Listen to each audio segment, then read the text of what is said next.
Victoria's Shadeslay VA has merch now. Go check out the Redbubble store, just check it out. Thanks a lot.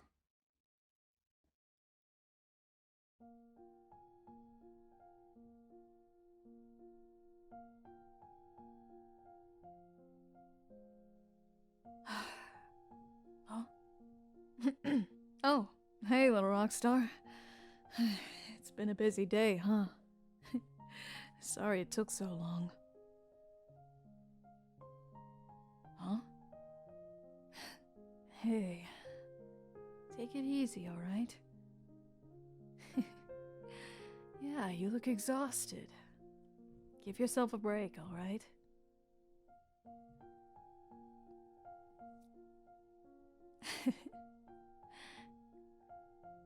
Huh?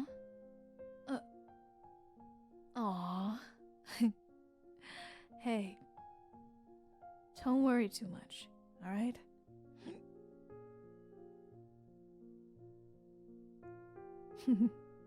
Hey. You know, I did pick up a pretty interesting book not too long ago. Yeah, I thought that maybe it might be a nice read.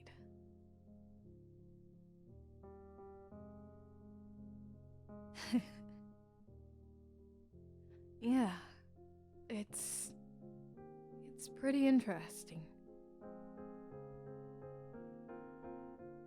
Yeah, I mean, it's not something that I thought I would be interested in, but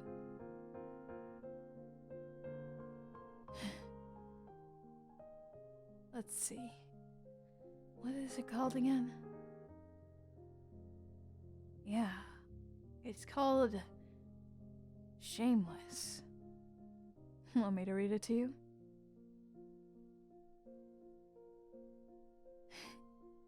Yeah, of course. Alright. Yeah, just sit and relax, little rock star. It'll be a great story for us. Will I read like this to you every night? I'll be your wife, not your mom. I know, I love you too. Alright, now hush and listen to the story. Let's see. Shameless. We stopped leaving the garage door open when we were cooking, because I told my mom the police were saying criminals had been stealing equipment from garages. My dad was away on an engineering work contract in Dubai, like half the uncles I knew. So, we kids were left to help our moms with everything, from house maintenance to legal compliance. Back then, there was no internet, and overseas phone calls to Dubai were expensive. So there were a great many things left unreported to the dads. To compensate for this lack of communication, my mom and all the aunties dutifully reported everything and anything to each other, forming an Alif-wide Desi Wives network. They'd spend several hours a day stretching the extra long coil of their kitchen's wall-mounted phones as they tended to housework and the just as important work of informing one another whose husband was laid off and whose contract was renewed, when Fiesta would be getting the next shipment of good mangoes, and where Coke was on sale this week. Most aunties in Alif didn't work outside the house, but half of the Desi aunties in Alif ran a side hustle from their home. There were several other aunties running mini catering businesses like my mom. One or two had some jewelry businesses because their families in India were in the business. You could narrow down which ones likely sold gold or diamonds because they had metal bars on their windows and doors. Of course, not everyone who had caged their houses were brown jewelry dealers. Some were scared white people who hadn't yet moved to Sugarland or Katy. Those were emerging suburbs with fewer crime rates and less brown people.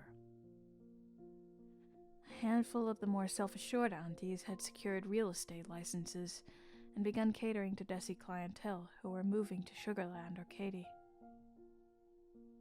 Then there was an auntie who ran an unlicensed beauty salon in her guest bedroom. Mostly she threaded eyebrows and female mustaches.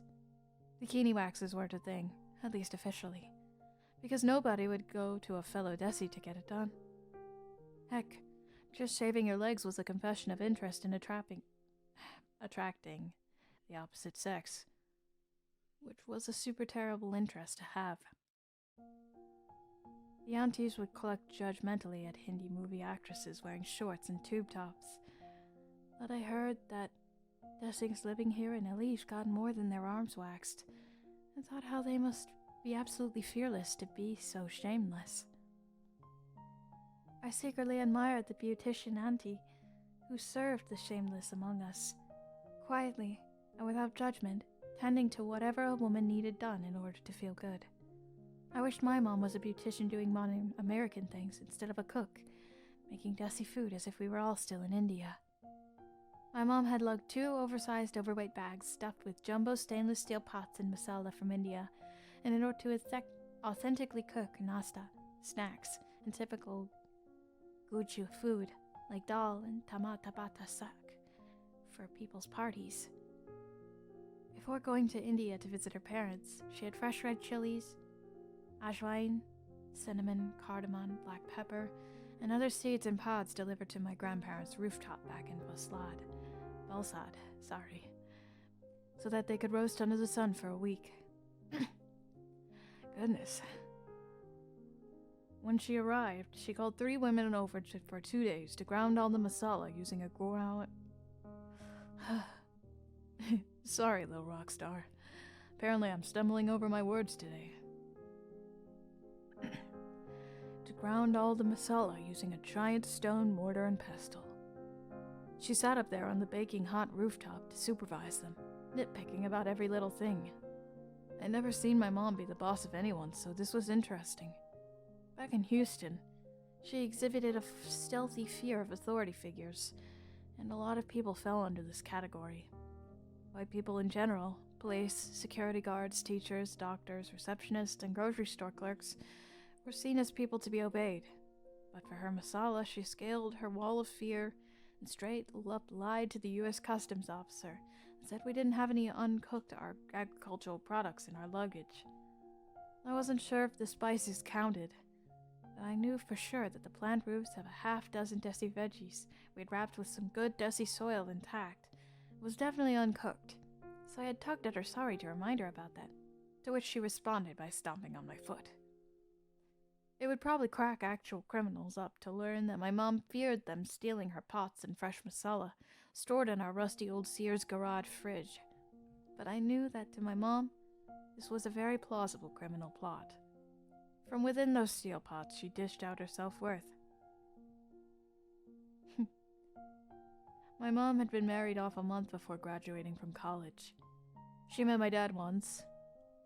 They ate a snack shop on their one and only date before their parents fixed a wedding date to fit within my dad's 3-week wife-hunting trip to India. My mom had hoped to complete her degree in another month, but his time was more important than hers from the start, I guess.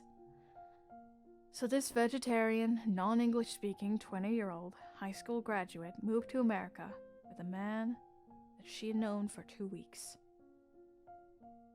My dad tried to make her eat hamburgers in order to fit into America, and also because back then there were no stores which you could buy Indian groceries. She resisted and figured out how to make Indian food by improvising with American groceries. Over time, she built a reputation, and other Desis started asking her to cater for their parties. The steel pots were my mom's goal. Gold. Of course, she could imagine someone wanting to steal them. The truth of why we cooked with the garage door closed was that one day when Henry Lopez and I were walking home from the bus, he had sniffed the air and groaned, "Ew!"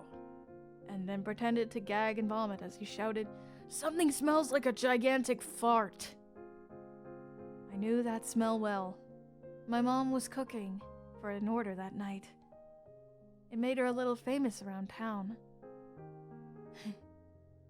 There were about 25 different spices and ingredients in her authentic They're authentic food, and half the vegetables only grew for a few months. Back in India, people apparently celebrated the season by having these parties. I figured it must be like the crawfish boiled parties that non-desi, meat, and fish-eating people in Houston go crazy about. Huh? Was it that boring? Well, at least they're asleep. Sleep well, little rock star.